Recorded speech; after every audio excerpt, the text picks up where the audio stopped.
झारखंड की 81 विधानसभा सीटों पर 2 फेज में वोटिंग हुई। आपके मन में सवाल होगा कि क्या जेएमएम सत्ता में वापसी कर रही है या बीजेपी सरकार बना रही है। नतीजे तो 23 नवंबर को आने हैं, लेकिन उससे पहले भास्कर रिपोर्टर से जानिए इन सवालों के जवाब।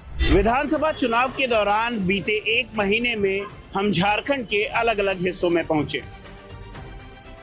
हमने लोगों से बात कर यहाँ की राजनीति समझी, पॉलिटिकल एक्सपर्ट्स और राजनीतिक पार्टियों से चुनावी गणित को जाना। कुल मिलाकर जो बात सामने आ रही है वो ये है कि विधानसभा चुनाव में ना तो एनडीए गठबंधन या फिर इंडिया ब्लॉक को बहुमत का जादुई आंकड़ा मिलता हुआ नजर आ रहा है। सरकार बनाने के लिए किसी भी पार्टी या अलायंस को 41 सीटें हासिल करनी होंगी। मौजूदा समय में बीजेपी के पास 28, JMM 25, Congress 17, RJD 1, AJSU 3, CPI-ML 1 और जेडीयू के पास 1 सीट है। चुनाव में नंबर गेम की बात करें तो एनडीए 37 से 40 सीटें जीत सकती है, जिसमें बीजेपी को 29 से 32, आजसू को 3 से 5, जेडीयू को 1 से 2 और एलजेपी-आर को 1 सीट मिलने के आसार हैं।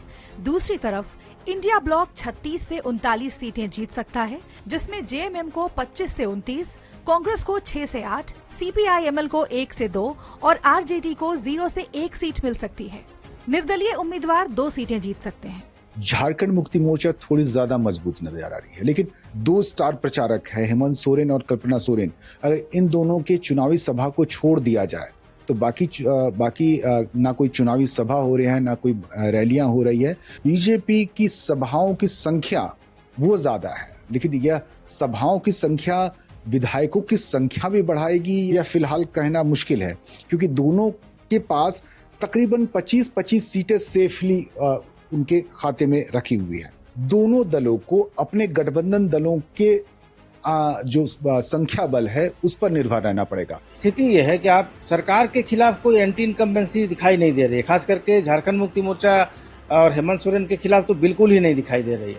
जो भी थोड़ी बहुत परेशानी दिख रही है वो कांग्रेस के साथ दिखाई दे रही है, क्योंकि कांग्रेस जेएमएम के भरोसे चुनाव जीतती आई है। ये साफ है कि एनडीए और इंडिया ब्लॉक के बीच कड़ा मुकाबला है। बावजूद इसके 2 से 3 सीटों पर निर्दलीय और जेएलके मजबूत दिख रही है। लिहाजा जेएलके चीफ जयराम महतो इलेक्शन में एक्स फैक्टर साबित हो सकते हैं। जैसा कि हम लोगों ने देखा है झारखंड में पहले भी कि जो निर्दलीय होते हैं या जो बहुत कम तादाद में होते हैं वो किंग मेकर की भूमिका में होते हैं, तो संभव है कि ऐसे लोग जो छिटपुट जीत कर आने वाले हैं उनकी भूमिका बेहद अहम हो जाएगी।